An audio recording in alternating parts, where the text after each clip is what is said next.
वालेकुम, welcome to women's corner. आज हम आपके लिए बहुत ही मज़ेदार रेसिपी लेकर आए हैं। आज हम अपने किचन में बनाने जा रहे हैं बीफ। सबसे पहले जो है यहाँ पे मैंने लिया है 1 किलो बीफ, साथ मेरे पास है तकरीबन आधा किलो दही। सबसे पहले हम क्या करेंगे कि इस बीफ के अंदर आपने कुछ मसाले ऐड करने हैं। ये मेरे पास है हल्दी हाफ टेबल स्पून, इसके साथ मेरे पास है धनिया पाउडर 1 टेबल स्पून, लाल मिर्च पाउडर 1.5 टेबल स्पून। ठीक है, आप अपनी ज़रूरत के मुताबिक जो है स्पाइसेस कम या ज़्यादा कर सकती हैं। साथ हम इसमें ऐड करेंगे 2 चम्मच सिरका। बेसिकली जो सिरका डालने का मकसद है वो ये है कि एक तो ये ज़रा जल्दी गल भी जाएगा और मैरिनेट भी अच्छा होगा। इसके साथ हम नमक इस्तेमाल करेंगे 1 टेबल स्पून। 2 टेबल स्पून मेरे पास लहसुन अदरक का पेस्ट है, वो हम इसमें ऐड कर देंगे। इसके साथ जो मैंने दही लिया था वो सारा आप इसके अंदर ऐड करें।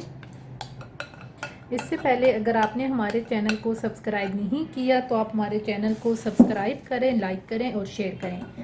अब हम इस जो हमने बीफ लिया था ना, इस सारे को आप अच्छी तरह से मैरिनेट करके रख दें। इसको मैं तकरीबन रखूँगी 2 घंटे के लिए। उसमें ये होगा कि जितने भी मसाले हमने लिए हैं वो अच्छी तरीके से इसमें जज्ब हो जाएंगे। और सिरका जो डाला है ना, उसके एक तो दूसरी वजह ये है कि जो स्मेल आती है गोश्त में से तो वो नहीं आएगी। अभी आप देखें, इसको मैंने अच्छी तरीके से मिक्स किया है। अब इसे मैं 2 घंटे के लिए मैरिनेट होने के लिए रख दूँगी। ये आप देख सकती हैं कि मैंने इसे मैरिनेट कर लिया है। अब इसे मैं साइड पे रखूँगी और साथ हम जो है ना बाकी अपने कुछ मसाले वगैरह तैयार करेंगे, जिसके लिए मैंने लिए हैं 3 अदद टमाटर और 3 अदद मेरे पास है दरमियाने साइज़ के प्याज। अब हम इसे ज़रा अच्छी तरह से चॉप कर लेंगे। ये आप देख सकते हैं कि जो प्याज और टमाटर मैंने लिए थे इनको मैंने चॉप करके रख लिया है। अब हम बाकी जो मसाले हैं वो भी तैयार कर लेंगे। तकरीबन 2 घंटे हो चुके हैं जो हमने पहले बीफ को मैरिनेट करके रखा था। अब हम चलते हैं इसको बनाने की तरफ। सबसे पहले हम एक पतीले के अंदर कुकिंग ऑयल लेंगे, इसको हम गरम करेंगे और साथ हम इसमें प्याज ऐड कर देंगे।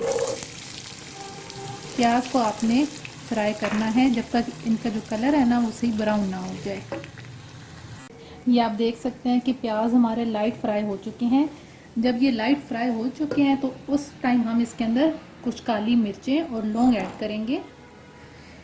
इससे जो बीफ का जायका है ना वो बहुत मज़े का आता है। अब हम तकरीबन 2 से 3 मिनट के लिए इसे फ्राई करेंगे। ये आप देख सकते हैं कि प्याज को हमने सही ब्राउन कर लिया है।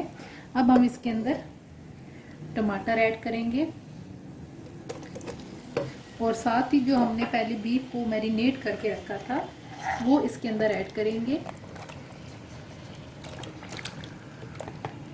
बेसिकली जो टमाटर है ना, ये साथ डालने का ये मकसद है कि हमारे टमाटर भी इसके साथ ही गल जाएं। अब हम इसे अच्छी तरह से मिक्स करेंगे। जब ये आपका अच्छी तरह से मिक्स हो जाए तो आप इसको फ्लेम और थोड़ी कम कर दें, दरमियानी, और साथ ही आप इसे ढक के रख दें ताकि जो बीफ है वो गल जाए। तकरीबन 20 मिनट हो चुके हैं। अब ज़रा हम इसे चेक करेंगे कि इसकी क्या सूरत हाल है। ये आप देख सकते हैं कि जो दही हमने डाला था अब तकरीबन इसने पानी जो है वो छोड़ दिया है। अब हम इस पानी को खुश्क करेंगे। ये आप देख सकते हैं कि इसके अंदर जो पानी था वो सारा ड्राई हो चुका है। अब हम इस पॉइंट के अंदर इसके अंदर मैं कुछ हरी मिर्चें ऐड करूँगी। इसको सबसे एंड पे इसीलिए डाल रही हूँ ताकि इसका जो जायका है ना वो बरकरार रहे। अब तकरीबन 15 मिनट लगेंगे इसको कंप्लीट होने में। अब इसे मैं 15 मिनट के लिए भुनाई कर लूँगी। ये आप देख सकते हैं कि कितनी अच्छी तरह से इसकी भुनाई हो गई है। तकरीबन 15 मिनट लगा के मैंने इसकी भुनाई की है। अब थोड़ी सी ग्रेवी के लिए मैं इसके अंदर पानी ऐड करूँगी, क्योंकि मुझे थोड़ी सी ग्रेवी चाहिए तो उस हिसाब से तकरीबन मेरे ये 1 गिलास के करीब पानी है। अब इसे मैं ढक दूँगी। 5 मिनट हो चुके हैं। अब हम देखेंगे कि इसकी कितनी ग्रेवी है। ये आप देख सकते हैं फाइनली हमारा जो बीफ है वो तैयार है। अब हम इसे प्लेट आउट करेंगे। ये आप देख सकते हैं कि बीफ तैयार है। इसे मैंने डिश आउट कर लिया है। उम्मीद है आपको हमारी आज की रेसिपी पसंद आएगी। और साथ ही जो है मैंने यहाँ पे ज़ीरा रायता भी बना लिया है। अगर आपको हमारी आज की वीडियो पसंद आती है तो हमारे चैनल को सब्सक्राइब करें, लाइक करें और शेयर करें। अल्लाह हाफिज़। Subscribe to our channel by clicking the subscribe button. Click the bell button and enjoy the latest uploads from our